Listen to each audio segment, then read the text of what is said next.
Hey, welcome to Plant Yourself. I'm your host, Howard Jacobson. Two quick announcements before we get to today's show. If you're interested in becoming a health coach, I'm offering another run due to popular demand for people who can't make 8 p.m. on Wednesday nights, Eastern Time. So we're doing another run of the program, which will meet, the practicums will meet at 10 a.m. on Wednesdays, Eastern Time, U.S., which means if you're in Europe or Africa, that might be good for you. Also, if you're in the U.S. and evenings aren't good and you have free time in the mornings, either 7 a.m. Pacific time or 10 to 11:30 Eastern, then you can participate. If you want to find out more about becoming a wicked effective health coach, you can go to wellstartcoach.com. Second thing is, if you're not aware of it, Josh Lajani and I have a book that is free on Amazon Kindle. It's called Sick to Fit. And if you just go to Amazon and search for Sick to Fit, you'll be able to download it for free and read it on any Kindle-enabled device, even a phone, smartphone, tablet, computer, whatever. All right, let's get to today's episode. This is the Plant Yourself podcast. I'm Howard Jacobson of PlantYourself.com and WellStartHealth.com. This podcast is part of my mission to help you live a mindful and marvelous life. So today's guest is Jud Brewer. He is the Director of Research and Innovation at the Mindfulness Center at Brown University. He's a second-time guest on the show. We talked about 2 years ago, and he had just finished publishing his groundbreaking book, The Craving Mind, which we talked about, and he had just started releasing these apps, one called Eat Right Now, which was for dealing with food cravings, another called Craving to Quit for smoking cessation, and was just about, I think, ready to unleash Unwinding Anxiety for, you guessed it, anxiety. And so I wanted to catch up with Jud. I saw some Twitter things that he had posted about study results and research. And so I was curious, like now that he's released his findings into the wild and he's created apps around them, what's been going on? What is the state? Because, you know, the state of addiction recovery is pretty dismal and abysmal. And if he had something that was moving the needle, I wanted to talk about it. And also to talk about strategies for helping people with things that may not be full-blown addiction, but eating. You know, a lot of people come to WellStart because they want to stop eating the way they have been eating. They want to start eating according to their values, goals, priority, and yet the siren song of junk food and animal products can be very strong for them. So we did chat about some of his amazing findings, like his patients quit smoking at 5 times the rate of the next most successful program. And he did mindfulness program for doctors, medical doctors, to reduce anxiety, and it reduced burnout by 50%. And we talked about what that means for the doctors and what it means for their patients as well. And also, we ended up on this topic that maybe he was trying to explain to me 2 years ago, but I didn't pick it up or get it, but maybe it's a little bit new as well, that willpower doesn't seem to exist in the brain or the mind. That is to say, there's no structures or mechanism in the brain that we know of that operate based on, you know, do this hard and unpleasant thing that you don't really want to do. And instead, they appear to operate on a very, very different and very, very simple and eminently hackable heuristic known as reward valuation. So I don't want to spoil it. We get into it in detail in the conversation. One quick thing, don't fast forward, just before we get to it, which is the new WellStart Coach training is going to begin in October. So we're giving ourselves plenty of lead time so we don't have to rush. If you're interested, check it out, wellstartcoach.com. If you are a medical professional looking to get better at helping your clients or your patients do what they say they want to do, if you are a coach and you'd like to add some wicked effective tools to your coaching tool belt so that you get predictable, effective results every single time, or if you're thinking about becoming a health and wellness coach, this is a great starting point. All right, with that out of the way, let's talk about mindfulness. Without further ado, Jud Brewer, welcome back to the Plant Yourself podcast. Thanks for having me. Yeah, those of us who can see, you've got this beautiful office with all these fancy graphs and charts, and your new digs at Brown University, right? Yes, indeed. Yeah. So I wanted to get you, I realized just when we got on the Skype that it said, it has like the history of our conversation. And the last one was over 2 years ago, which surprised me. It seemed like a long time. Wow. So here I am 2 years smarter. Um, and so I've been, doing a lot of work with people around changing their behaviors, bringing mindfulness in, and I kind of wanted to catch up with you. You've moved in very sort of entrepreneurial directions, it seems, in terms of apps, and also in terms of not moving entrepreneurially faster than the research can support it, which is nice. So I Yeah, wonder, critical, I would say. yeah, that's another word. So I wonder if you just like, what have you been up to in the last 2 years, and then maybe we'll circle back for people who didn't listen to the first interview and kind of get the foundation. Sure. So I can start with the academic bit. I moved down to Brown University. I'm the Director of Research and Innovation at the Mindfulness Center here at Brown. The what center? Mindfulness Center. Mindfulness Center. Okay. Did they build that for you? They had a mindfulness center, and we injected about 15 people into it from the other place. So it gave it a bit of a boost, let's say. Gotcha. And also have been really thinking about how best to get some of the research that we've been looking into out into the world. As a clinician, as a psychiatrist myself, I see a lot of people suffering, and so have really looked to see what are the best modalities to disseminate evidence-based research. And there are a fair number of ironies here, but we have these weapons of mass distraction at our disposal, and we also learn in context. We set up habits in context. So we don't really learn, for example, we don't learn to smoke or to overeat in our therapist's office. So somebody comes to my clinic and I try to help them, with that in person. Hopefully it is helpful. But it also has the limitation of not helping them, in their house, in their kitchen. This might bring back ideas of doctors making house calls. It's like, so if I can't make a house call, I can kind of replicate and disseminate this type of work through apps. So we've been developing a number of apps and studying them to see if we can actually help people learn in context. Gotcha. So you invited me to join the Eat Right Now app. So about 2 years ago. When you started creating apps, what did you look at in terms of like what was going to be effective, what wasn't? Just before you jumped in, what were the fundamental assumptions you made about how to build an app? Do you want the truth? My listeners can handle the truth. All right. You want the truth? You can't. Yes, they can handle the truth. The truth is that when we started the first one, we just jumped in. We had done some clinical trials with smoking, mindfulness training for smoking cessation, gotten 5 times the quit rates of gold standard treatment. We'd worked out the behavioral mechanisms by which they were quitting smoking, and Yale kind of set up a startup, in a startup incubator, and got us started to making probably one of the first therapeutic apps. This was back in like 2012, before people were really that familiar with what apps were. That weren't like a video game or iTunes or something like that. So we kind of took our manualized evidence-based treatment, cut it into bite-sized pieces, and started delivering it through videos, through animations, and in-the-moment exercises. And at the time, we had a young CEO of our company, which is now called Mind Sciences, who was a documentary filmmaker. That was her background. And she was good at shooting, setting up and producing video. So that was one thing that helped us.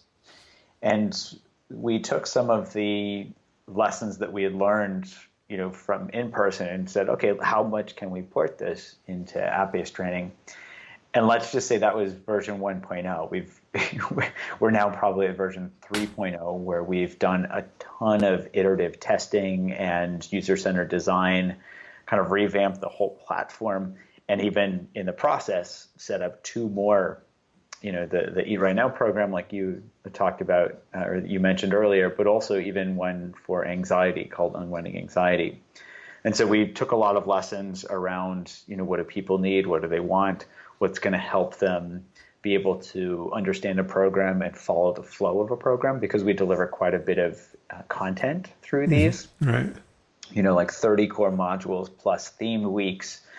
We have an online community that's integrated into the program and all these things. And so we spent the last, 6-7 years now really diving into how we can make these things really sing. And we might have talked about this before, but we've now published some studies, like with our Eat Right Now program. We've got a 40% reduction in craving-related eating. We're doing more studies to look at how we can reduce reward valuation. We just published a study with our Craving and Quit program for smoking, showing that we can actually target specific brain regions, and the reductions in that brain activity predicts reductions in cigarette smoking with an app, and even did a study with our Unwinding Anxiety program with anxious physicians. Get this, ready?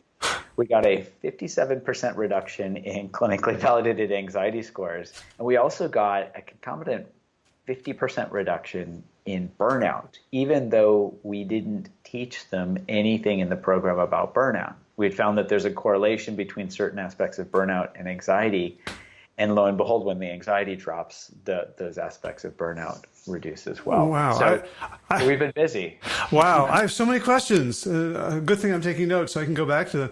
Is it possible that the link between anxiety and burnout is just sort of the both of them are the same response to just learning how to be mindful? Like it's the mindfulness itself that has all these benefits, and so it might even be sort of a specious correlation between anxiety and burnout. Like if you reduce anxiety through another way, it wouldn't have an impact? Yeah, it's a great question. We looked at correlations between anxiety and aspects of burnout, both at baseline and then after people had gone a month and 3 months through the program. At baseline, we found a pretty strong correlation. So before anybody got any type of mindfulness training, my sense is that mindfulness targets similar mechanisms, where when people get caught up in anxiety, in worry, in anxiety-based habit loops, they also have this protective response. We think of this in terms of empathy fatigue. So to set up any habit, we have a trigger, a behavior, and a result. And so let's say that the trigger, a physician walks into a patient's room, and the trigger is that they see that their patient is suffering. Because that is unpleasant, right, to see somebody suffering, their behavioral response might be to protect themselves, to close down as a way to, not get burnt out. Because imagine, empathizing with your patients 40 hours a week, you're basically suffering 40 hours a week. So the response is that they close down and become more depersonalized or callous. I think callousness is the current way that they're describing these Maslow's burnout inventory items. And so that can loop itself into a habit, where they form a habit in the same way that they might learn to worry or to overeat or whatever. And so if we can target the same pathway and help people see that type of closing down is actually harming themselves and also not helping them connect with their patients, but also that through mindfulness they can actually learn a different way of relating to their patients, where they can have a compassionate response, where they don't have to worry about protecting themselves because they're not getting caught up in that reaction. It might reduce both anxiety and burnout as well. That's our hypothesis. I see. Because the way I've always thought about burnout is that your job is no longer meaningful, right? It's not just there's a lot of stress, but like, why am I even doing this? It's so hard and unpleasant, and so the checking out, the more you callous you are, the less meaningful the work has to be. I could certainly see that. And I don't want to speak for all physicians, but my sense is that physicians still feel like even when they're getting the beat down, that job is meaningful, helping people who are suffering. It's tough to make that not meaningful. I think some of the other aspects where they're out of, they don't feel like they have much autonomy. There's this whole electronic medical record fiasco where, people are spending more time responding to their computer because they're required to than being able to work with their patients.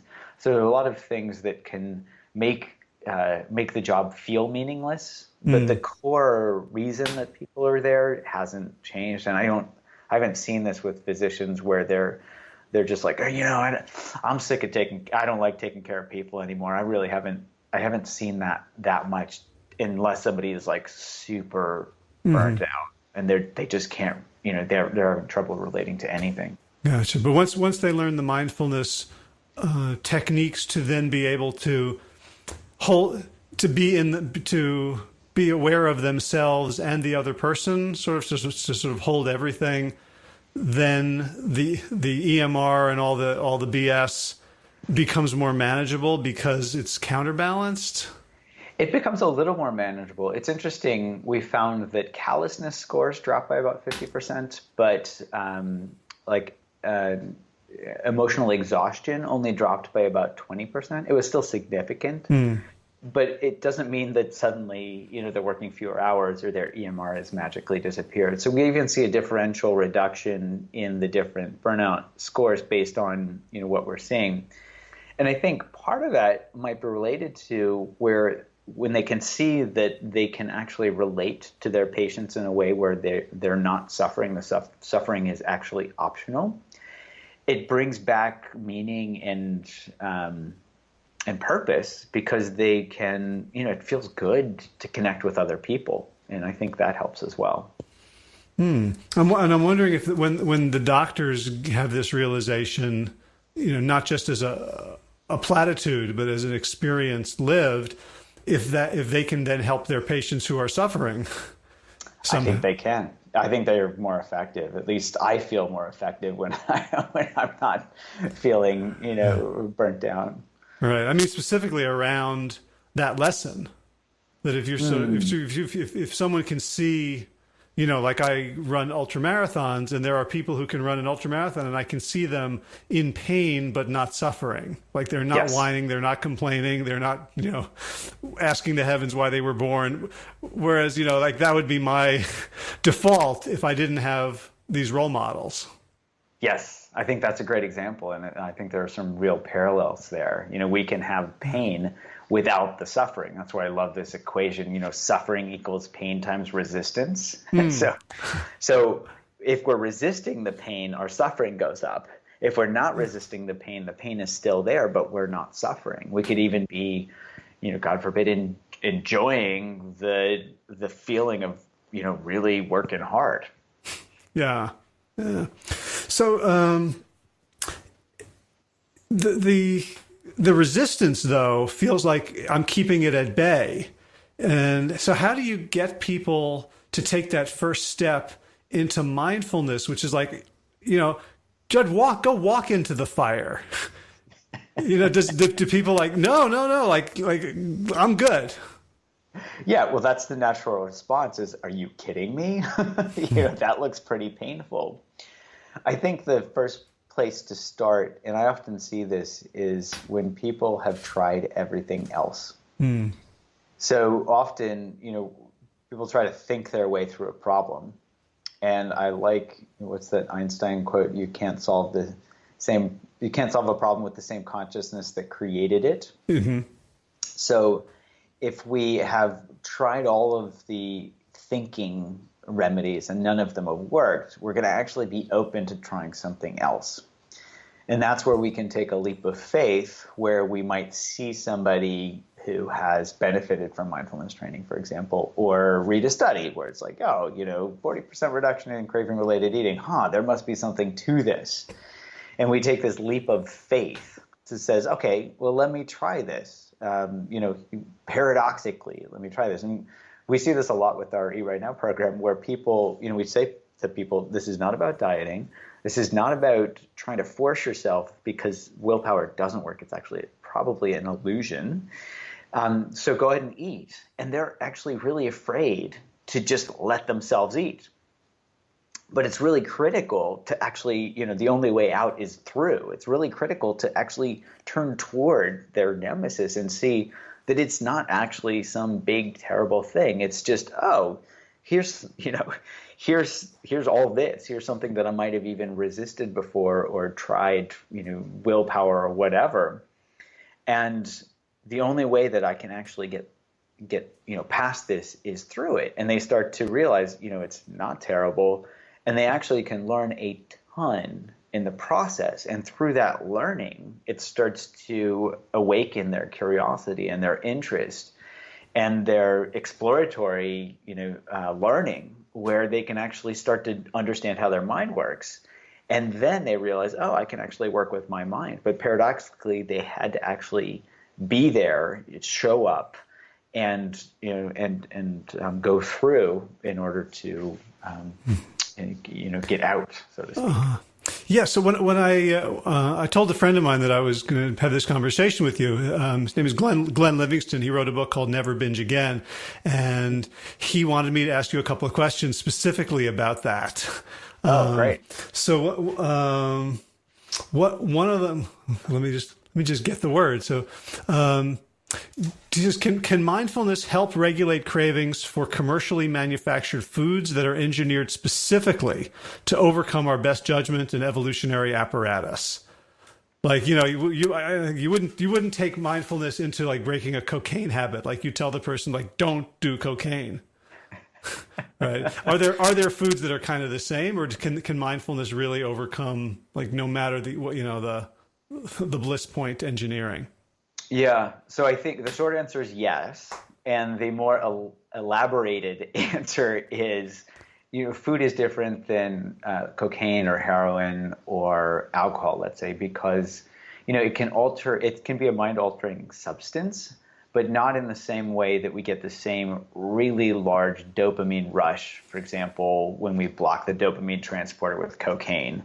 Or the same rush that we get from injecting heroin or something like that.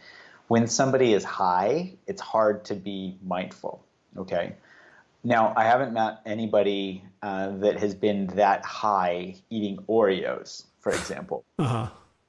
But what we can notice is a couple of things. One, with that food, we can start to see in the moment what the results of eating that food are. So, for example, somebody eats a cookie and the sugar makes them want to eat the cookie again. I'll give a personal example. Not too long ago, we had some friends over for dinner, and one of them is an amazing baker, and he bakes some fresh chocolate chip cookies. He brought them over for dessert. And I ate the first chocolate chip cookie, and it was delicious, and I was immediately reaching for the next one. Like, just totally, it's like beeline for the next cookie.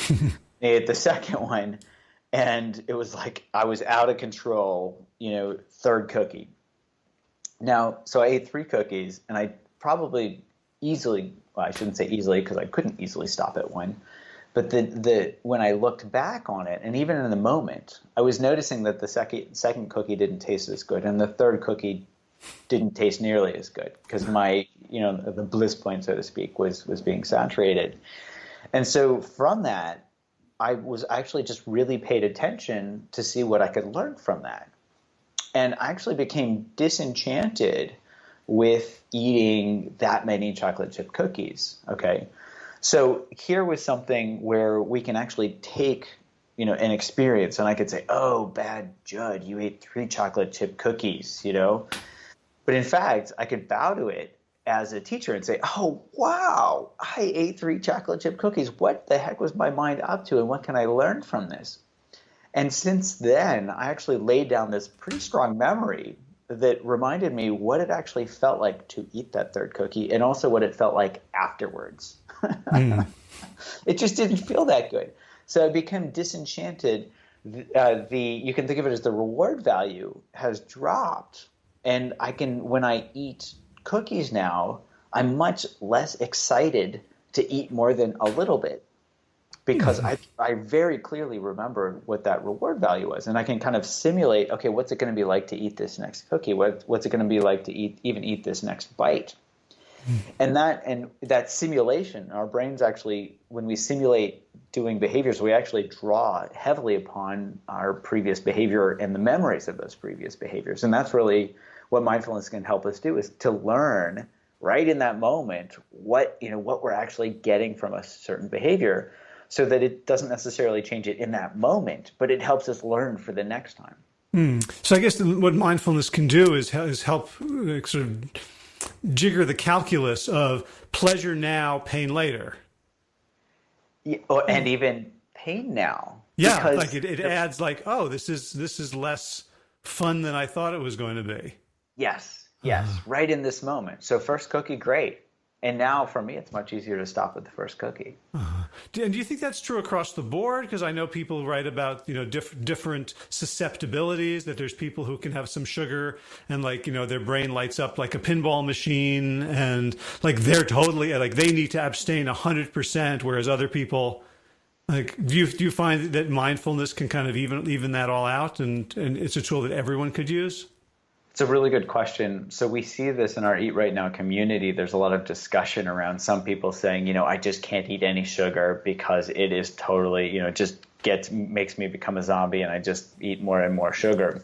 Others can see that it actually drives them to eat more sugar, and that unpleasant drive actually helps them get disenchanted from eating sugar. And so they move away from eating refined sugar and eating more complex carbohydrates and whatnot. We're actually doing a study right now to look to see how much people can actually reduce that reward value through mindful simulation, basically paying attention as they're eating, which then helps them see more clearly what that reward value is. And then in the future, okay, you're about to eat this thing, imagine eating it, and see if we can model out that reward value. So stay tuned. We'll see if that works across the board. But my sense is that as humans, we all have the same basic learning mechanisms. And so one piece that I can say is that the more we pay attention and start to see the relationship between this cause and effect, I eat a bunch of sugar and this is what I get, the more clearly we can see this, my guess is the more likely someone is, regardless of their genetics or their background or whatever, the more likely they are to become disenchanted. Wow, this is connecting in my mind with something totally off the topic, which is there's this researcher in the 80s. I think he's still around, but I know his work from the 80s. I think Stephen Krashen, who was an expert on language acquisition. And he had these theories that still nobody does. But basically the language is acquired through comprehensible input in basically a very safe environment. And I think what's coming to me is mindfulness creates the safe environment. Whereas if you're eating it and there's anxiety, then you're not getting the comprehensible input of the second and third cookies. Absolutely. So that makes so much sense to me. If you think, do you know Carol Dweck's work from about 30 years ago as well, where she talked about fixed versus growth mindset. And basically, when we're in fixed mindset, we can't learn new things. When we're in growth mindset, we can. And if you think about mindfulness, it helps us move from being stuck or contracted or closed down, like anxiety, right, leads to this closed down state. We can't learn when we're anxious. Can't remember anything except that we were anxious. But when we can bring mindfulness in and kind of help unwind that anxiety, it helps us open into a growth mindset so that we can actually be receptive to learning and even move into more interest-based curiosity, exploration. There's one other piece to it. So I think that makes a lot of sense. And I'll just add that there are actually two different types of curiosity. One is based on deprivation, which is a more closed down quality where it's like, oh, what's that piece of information? I can't remember. I'm going to go look it up. And so it kind of drives us to do that. Sound familiar? Motivated drive. That's just like, taking cocaine. Whereas the other is interest-based curiosity, which is much more open and has a very different vibe to it, and is probably more positively reinforcing from a completely different standpoint. Instead of driving something that says, you have to do this, it just, it's that out there exploring, being curious, enjoying the journey rather than having to, get something, get somewhere, have that destination in mind. Yeah, the other thing this is bringing up for me is a couple of weeks ago, I interviewed a woman, Adrienne Marie Brown, who's an activist who wrote a book called Pleasure Activism. And, sort of very, very unabashedly saying like pleasure, food pleasure, clothing pleasure, sex pleasure, drugs pleasure is important for people who want to be activists, that we reclaim it. And what she said, like, she spent her 20s doing all those things in an unhealthy way. And what she came to realize is like the key thing was, are you satisfiable? Right. Yes. And so what mindfulness brings in is this idea of like, it's like a satisfiability meter that gets turned online. Like all of a sudden there's a new switch, there's a new, gauge on your mental dashboard, that can make you happier than when it wasn't there. I think that's a really interesting point. And that actually lines up pretty nicely with the different types of rewards that we look at. So for example, the typical market economy based reward is, buy something, eat something, get something, right? It could be as simple as, I'm bored, I'm going to be restless, and so I'm going to go look at cute pictures of puppies on Instagram or something like that, right? Mm-hmm. So get something to be satisfied. Well, that's scratching an itch. There's that itch of restlessness that we scratch by, looking at cute pictures of puppies, which actually reinforces the process where we have to look at more. Same for eating. We eat to make ourselves feel better. We have to eat more. We learn that, it becomes a habit. Those are all based on a drive that is closed down, that's itchy, restless, motivated, that says, do this. That's really different than satisfaction. Does satisfaction feel closed or does it feel open? What would you say? When I'm satisfied, mm-hmm. It feels like, okay, that's done. What's the next thing that's coming? It's like a curiosity. Like yes. So I don't need anything else, right? Because I'm satisfied. So there's no drive that says, go do this, go do this. And like you point out, curiosity itself, with this open quality to it, has a very different vibe in terms of the reward value of it. And even thinking, I like the word contentment. We can actually, as we pay attention, we can learn that we can actually be pretty content in most situations, even when we aren't out there getting excited things. Mm-hmm. Or doing things to be excited. And there's actually I love this quote from it was a Burmese meditation teacher, Sayadaw U Pandita, who talked about how we mistake excitement of the mind for happiness. We mistake excitement of the mind for happiness, and that's because the whole world is telling us, trying to get us to be excited, because that gets us to consume. Where in fact, if we sit back and we realize, I'm good. There's this contentment that actually feels better because it's not urging us to go do something. Yeah. I had that experience yesterday at the Apple Store, because I have like the world's oldest surviving iPhone, I think, or at least that's what everybody tells me. It's this teeny little, iPhone 5 form factor, and everyone's got these new ones, and they're shooting all these videos and things, and I feel like, oh my, like I need a new one. And then it stopped working. Like I can't hear people when they call me. Like there's a little speaker up near my ear that stopped working, and I started getting excited. Like, oh, maybe I can get the XR or the S. I wonder which one's better.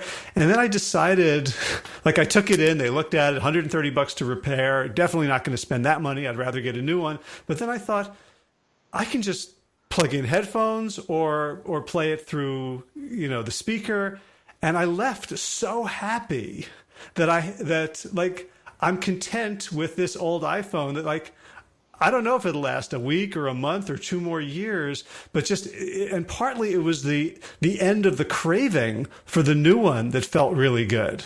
Content. I don't need this. I don't have to do this. That's great. That's a great example. And we can actually be pretty content. We can learn to be pretty content with most things, you know? Well, the other thing I was remembering, like this morning I picked it up. I'm like, like remembering like the relationship, like, the day we met, and like how excited I was to pick up this brand new iPhone, like the top of the line processor. And I kind of like recaptured a little bit of that. It's like, what happened? Like it didn't change. Right. So you mentioned the reward value, reward valuation, and I think I understand it in context, but it sounds like something would be helpful if you could kind of define, like in terms of theory and research. Yeah, we can unpack that a little bit more, and it's obviously something that we're actively investigating. So there's a part of our brain called the orbitofrontal cortex, and I think of this as the BBO part of the brain. It's always looking for a bigger, better offer. Okay. So, for example, we use food as an example. If I eat some broccoli and then I eat some milk chocolate, my brain makes a comparison and says, which one tastes better? Which one would I rather have? It makes a value. And what's that part of the brain called again? The orbitofrontal cortex. It's part of the prefrontal cortex. The OFC. Okay. So that's our like human part of the brain, like the recent bit. It is one of the youngest parts, yes. Okay. Youngest parts from an evolutionary perspective. Okay. And so you can imagine it sets up reward hierarchies. So for me, it's like broccoli and then milk chocolate and then dark chocolate, and then there's like dark chocolate with a little bit of chili pepper in it, and then there's this type of dark chocolate from this brand that has really smooth, and then this, and so I've got this whole hierarchy, my chocolate hierarchy set up in my orbitofrontal cortex. Okay, so what that does is helps us basically make decisions, because our brain is always looking for that bigger, better offer. And so when given an option, my brain, it says A or B, and it says I'll take B based on previous behavior. So what that does is really set up this whole framework for decision making and how we make decisions, from everything from eating to finding a mate. So we date a bunch and we say, this is, and finally, we might make a decision, or we might go with all the options that people have now, like they could never be satisfied because they can always swipe right or left or whichever direction on Tinder. And, it's like, oh, maybe there will be somebody else. Maybe I can find that bigger, better, bigger, better offer and never be satisfied. So that's how that that part of the brain works, is to help us, in theory, to help us make decisions based on our previous behaviors. And so how that works and lines up with reward-based learning is that reward-based learning is based on rewards, not on the behavior itself. And so if we want to not overeat, we can't just tell ourselves to stop overeating, because obviously it doesn't work. But we can pay attention to the results. So for example, for me with those 3 cookies, I can pay attention to the result of eating that 3rd cookie to see, how valuable was that. And if I really pay attention, it gives my orbitofrontal cortex accurate and updated information. So I can lay down a good memory that says, do you really want to do that again? So I can draw back on that memory the next time I'm presented with an opportunity to eat, that 3rd home-baked cookie. Gotcha. And so then it's not about willpower. It's actually being driven by this reward system that I've always thought of as my downfall. Yes. And in fact, willpower has been debated, and, back in ancient Greece, in the Parthenon, there's a relief of a rider on a horse, which is supposed to symbolize, this fight between reason and passion. It's like the rider is is the reason trying to rein in this horse that's our passions. And so for a very, very long time, people have had this argument, but there's actually no neuroscience to suggest that we actually have willpower. I just met with somebody. There's a cognitive neuroscience scientist here at Brown named David Better, who's writing a book on this, and we were having this discussion. And I said, I really can't find in the cognitive neuroscience literature that people talk about willpower as a thing. In fact, people they've gone down this hole, probably a rabbit hole around willpower depletion, where the evidence is somewhat equivocal. Well, it might be equivocal because they might be studying something that doesn't even exist. So how can you deplete something that doesn't exist in the first place? And the way that a lot of cognitive neuroscientists think about cognitive control is around gating functions and reward valuation and all this stuff. So there are a lot of factors that play into how we control things, but none of them talk about this as being some willpower-based thing, which I find fascinating. This is like we're studying Schrodinger's cookie. Right, Schrodinger's cookie. How many did Schrodinger eat? Wow, you could say willpower. It exists experientially for us, though, doesn't it? Like, here I am gonna say no to this thing, and I can white knuckle some things, and like in our program, like we talk about. And maybe you're going to debunk this, and I'll have to go and make 40 new videos. But the idea of like anti-fragilizing yourself by winning fight-throughs, like don't wait in the car while your spouse goes shopping because you're afraid of the cookie aisle. But like when you think you can, like walk up to that aisle, walk past it, and then keep going, and like build the muscle of saying no. Do you think that's off the mark now? So we can study this, right? And we can look to see, well, what exactly is that quote unquote muscle of saying no? Is it based on, for example, what a lot of cognitive neuroscientists are studying is reward value. And this is actually what we're seeing in our Eat Right Now program and studying this as well, is can we give our brain a bigger, better offer? Like, does it actually feel good to quote unquote say no, to walk down the aisle and not buy whatever? So it doesn't mean walking down the aisle, doesn't exist, right? That's true, and not picking up the whatever is true. But if we actually look at the circumstances and what's happening, we can dial down into say, well, what actually supported cognitive control in that moment?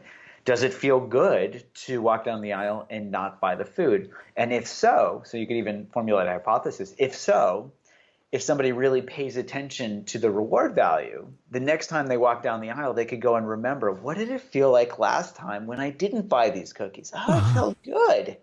And that could actually reinforce the process even more through tapping into the specific mechanisms that might actually be driving the process. Gotcha. This reminds me of Dan Ariely's concept of benign masochism, like which he sees in triathletes and endurance athletes.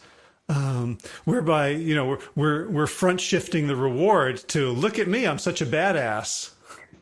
Yeah. Because we frame it in terms of like you're going to win a cage match instead of getting mugged by these foods. And so I think there is this feeling of this is pleasurable. This denying myself pleasure is pleasurable. Yes, it's rewarding. Feels good. That's so cool. Cool. What else?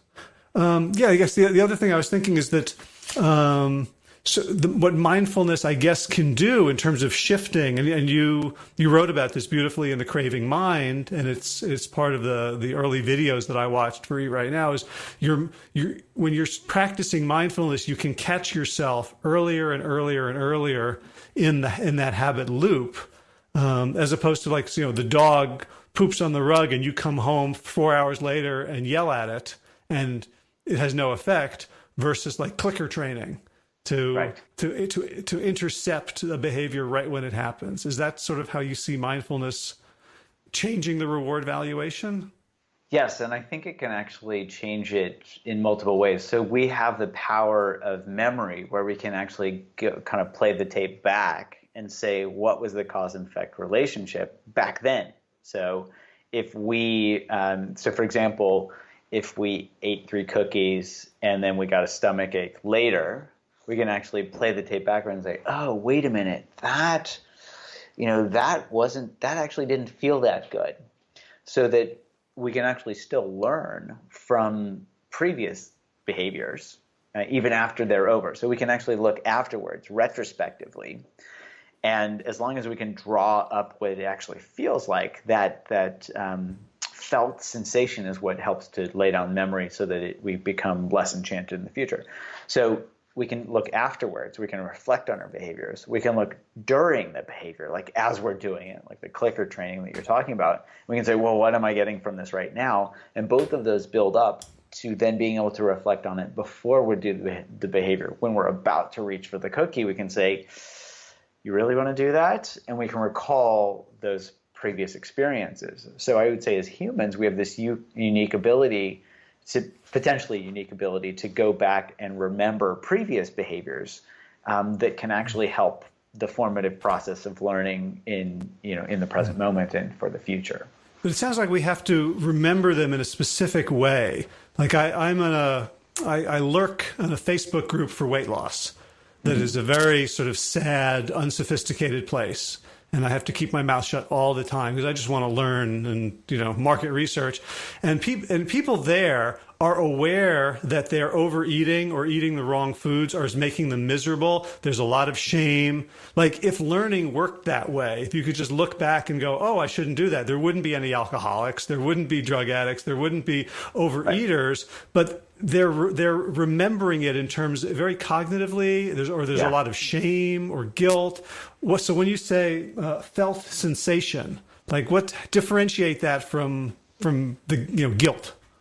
Yeah, I think of this as in our head. We can be up in our head and this is the shoulds, right? We should all over ourselves. I shouldn't do this. I should do that. That's not actually what drives behavior. This is also probably another suggestion that willpower isn't really what drives all of our behavior, because we're like, oh, I should do that. Then we just would change the behavior right then. What I'm talking about is instead of the thinking mind, it's the feeling body.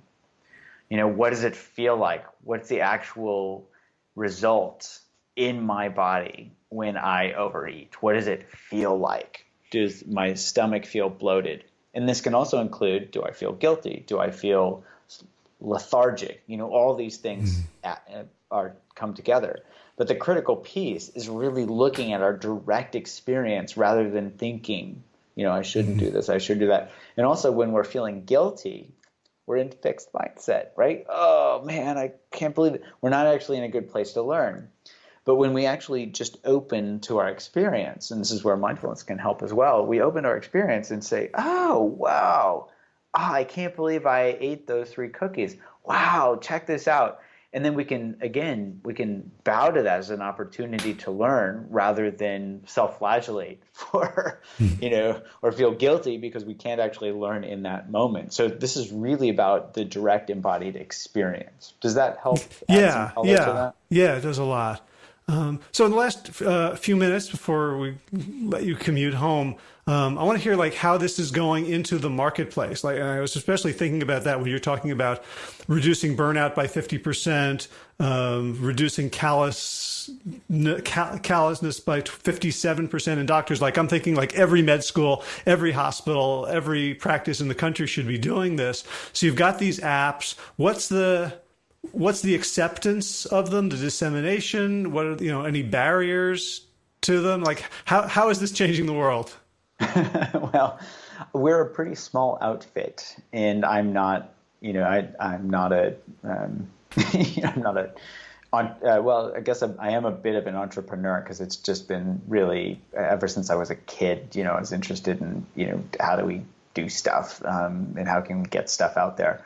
But we have a pretty small team at Mind Sciences that's working on this. So we've largely taken a grassroots approach. And our aim was to start with a couple of simple things, like make sure the science is solid, make sure the science is really solid, and then also provide a really good user experience. And so if we can build something that people just love, then they're going to tell their friends about it. And so largely that's been the approach is word of mouth, where we do the clinical studies, we publish those.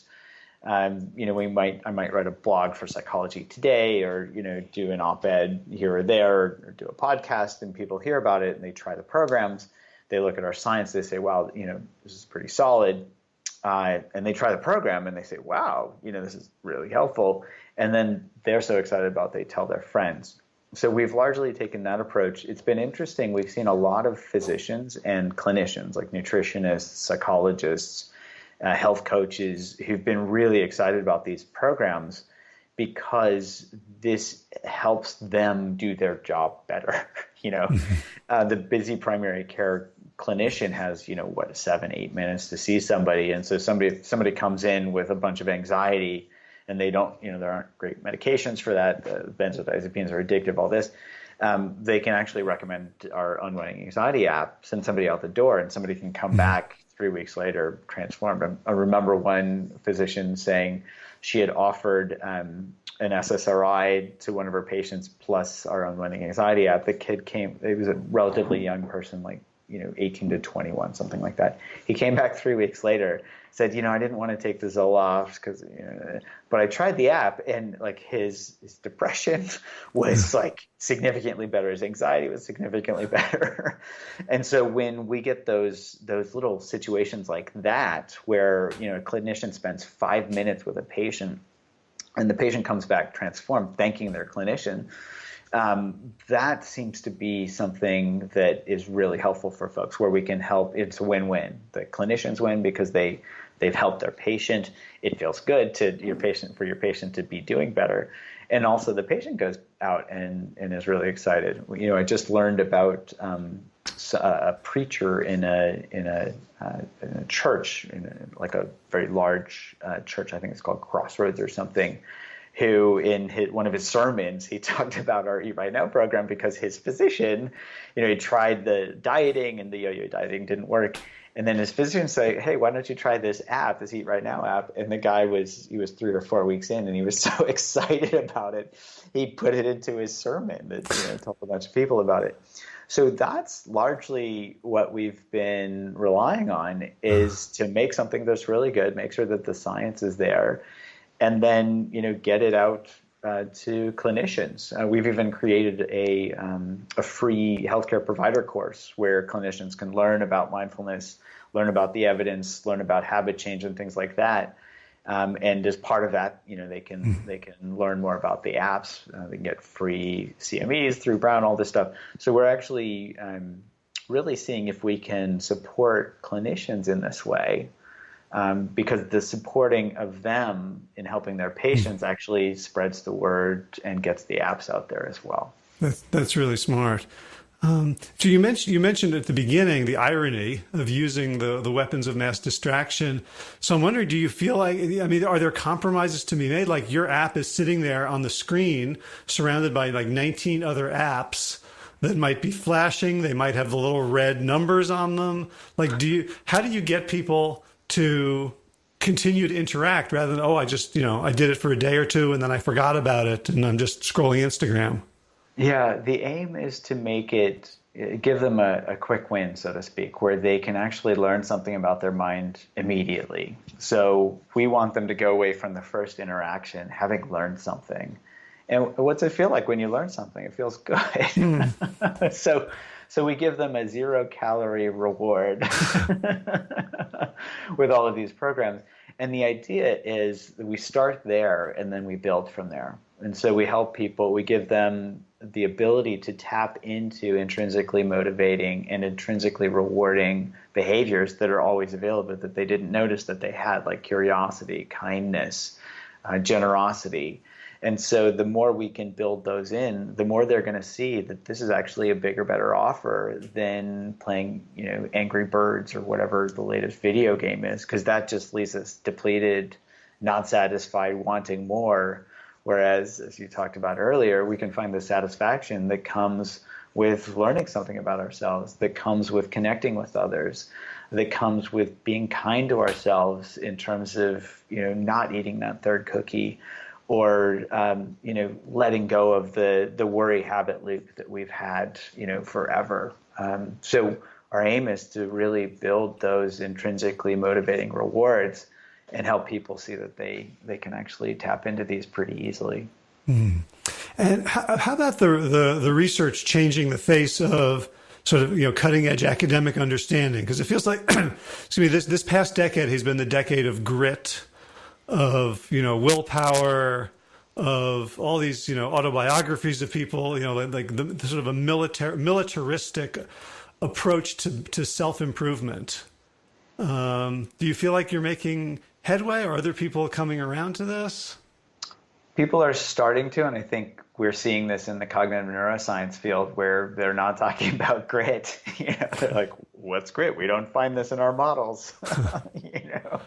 So I think while those books sell well, and people, it's a great idea. It's a great heuristic to think, oh yeah, I'm in control. I'm the master of my own destiny.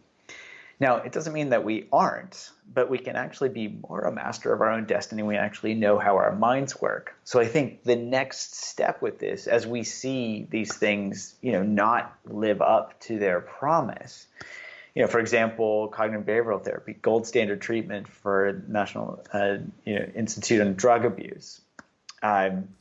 If you look at the quit rates for cocaine, for heroin, for alcohol, for any drug, they're really not very good. And I say this as an addiction psychiatrist. I wish we had better treatments. So whereas people are looking to, well, what's the next generation? And I think they're really looking mechanistically instead of heuristically to say, what actually is going to affect behavior change. And that's where we're excited. We're pretty well positioned there because we're seeing this, 40% reduction in craving-related eating, 5 times the quit rates of gold standard treatment for smoking cessation. So when we get at mechanism and you compare that, and again, many of our studies are compared to gold standard cognitive therapy, we got 5 times the quit rates for smoking compared to cognitive therapy. So when you take these head to head, the next generation is going to be mechanistically based, and it's, the outcomes are just going to be better. So I think that's going to be the next decade is, science changes every 10 years as we learn more and more and more how our minds work. And it'll be really interesting to see people come to grips with, the fact that they might not be in as much control as they wanted to be. Well, yeah, it feels like it's going to presage a cultural shift, like the culture of self-improvement, of bootstrapping, of whatever you could do, whatever you want. It's a beautiful and harmful American mythology.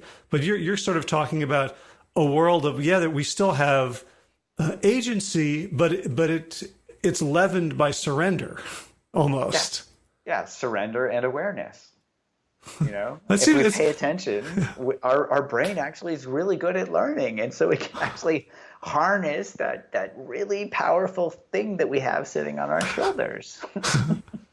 This has been so much fun. I'm definitely going to get this one transcribed because I couldn't take notes fast enough. So I want to thank you for taking the time and for all the work. Is there any more books coming out? In my free time. No. So the Craving Mind just came out, 2 years ago? And, that was about 20 years in the making. I needed to do a lot of research, a lot of personal practice. In my lab, I had to do a bunch of studies, before I felt comfortable, that we had the science to write something good. I think it's going to be a few more years before the next book comes out. But in the meantime, I've actually been putting out a lot of material for just learning material, we put together some animations for people to learn about how reward-based learning works.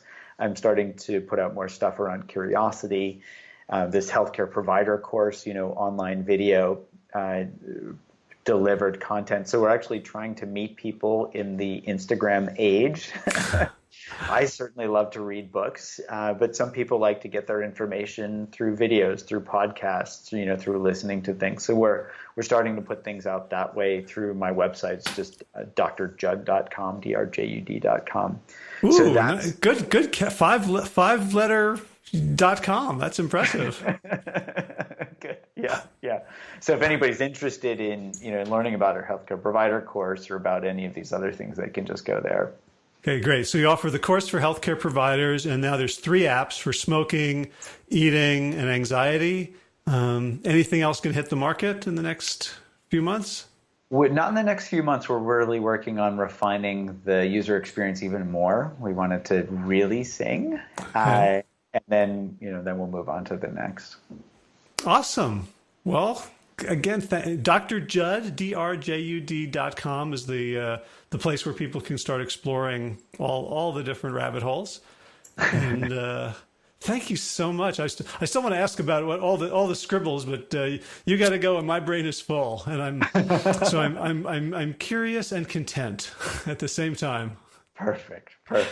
So, Jud, thank you so much for everything and for sharing the hour with me today. Thank you. This was a lot of fun. Okay, take care.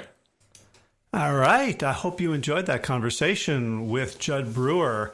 And if you're interested, of course, check out his book, The Craving Mind, and also his apps. I started redoing actually, Eat Right Now, which I had begun, and then I got busy. But, I was kind of looking at it from a professional standpoint, like evaluating it. But I realized once I gave it 10 minutes, it was really helpful for me personally and individually. So check those out in the whatever app store is app appropriate, for you, and let me know what you think. So if you enjoy this episode, one way to help show your support is to leave a review on Apple Podcasts or Stitcher or wherever you get your podcasts. Another way is to become a patron of the show, which you can do over at patreon.com. Just search for Plant Yourself. And as I like to remind people, this show is free for everyone and supported by those who can afford it. So if you are in the fortunate latter group, I would love for you to put your shoulder to the wheel and help us move this mission forward. So for more information about WellStart Health, we start new cohorts pretty much every 2 to 3 weeks these days. Check out wellstarthealth.com.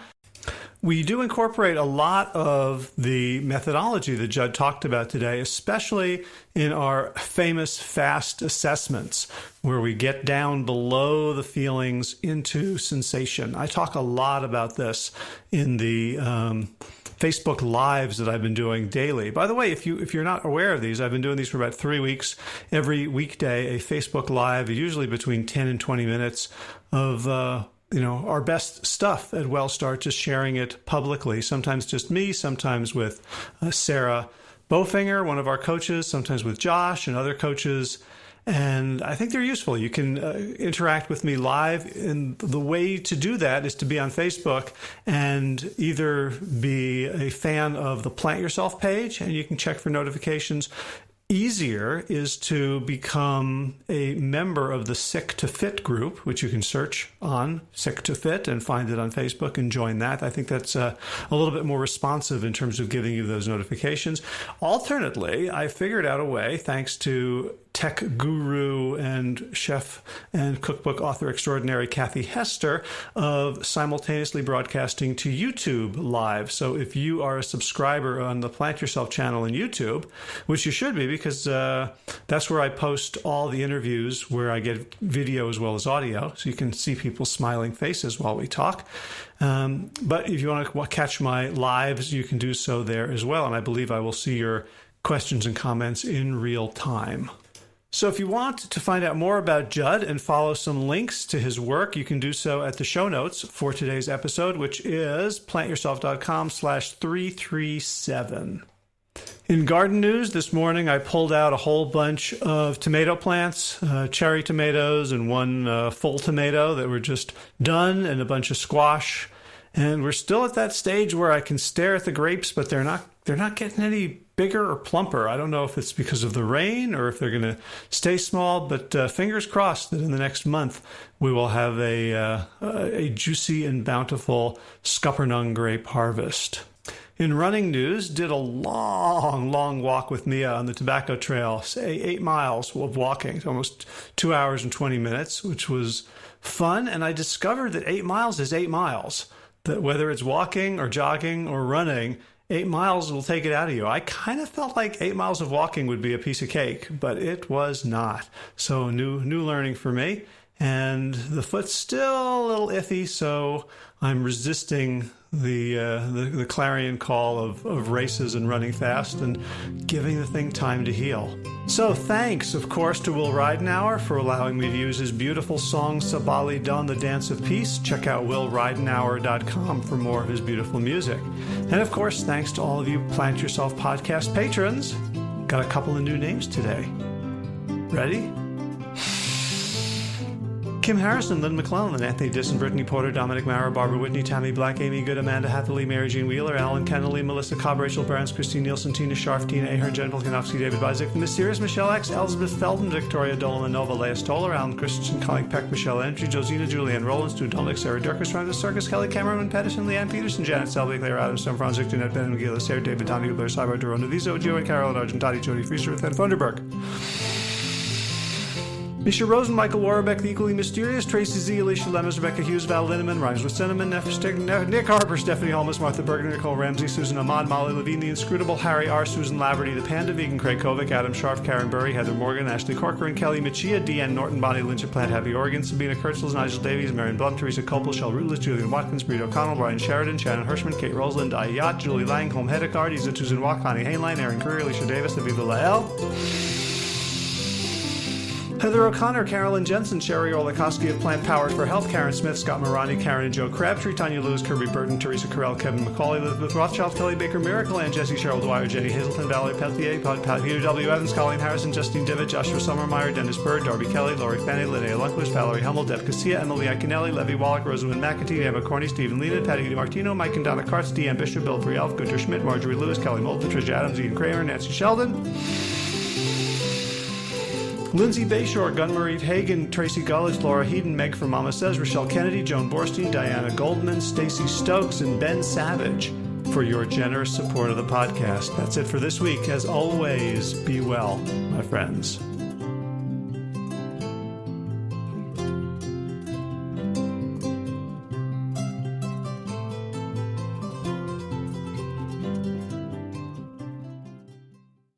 So if you appreciate the Plant Yourself podcast and would like to help support the mission of the show, there's a few easy ways to do it. One is to just go to wherever you get your podcasts and leave a review. Let other people know about it. Give us some stars. Give us some love.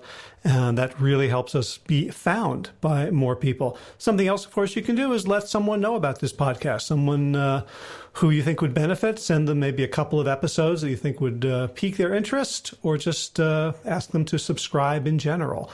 And third, you can join arms and become a patron, a financial supporter of this show.